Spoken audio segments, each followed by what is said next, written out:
నేనండి మీ దగ్గర ఈరోజు ఒక కొత్త టాపిక్ తెచ్చింది. ఆ టాపిక్ ఏంటిది అనుకున్నా ఏం లేదండి. సో మనం ఒక ఇంటర్వ్యూకి అనేది వెళ్తాం. సో హెచ్ఆర్ అనేది యాజ్ ఇట్ ఈస్గా మనకి ఇంటర్వ్యూస్ తీసుకుంటారు. సో ఇంటర్వ్యూస్లో సమ్ హెచ్ఆర్ క్వశ్చన్ చేస్తారు.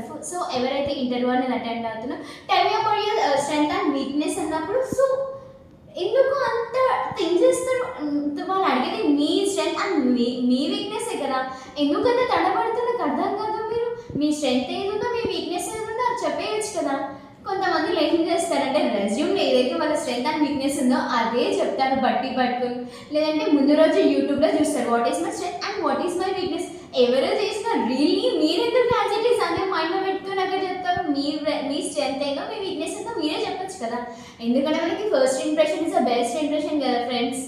ఇలా ఎవరైనా చేస్తున్నారు తప్పకుండా చేసే ఉంటారు ఫర్ ద ఫ్రెషర్స్ కానీ ఎక్స్పీరియన్స్ కానీ ఒక్కొక్కసారి. సో అలా చేయకండి. మీ స్ట్రెంగ్త్ ఏదుందో మీ వీక్నెస్ ఏదో అది చెప్పేసేయండి. ఇట్ ఈస్ బెస్ట్ కదా. సో ఇలా ఎవరైనా ఉంటే ఈ వీడియోని మనకి షేర్ చేయండి. And thank you. Like and share and subscribe.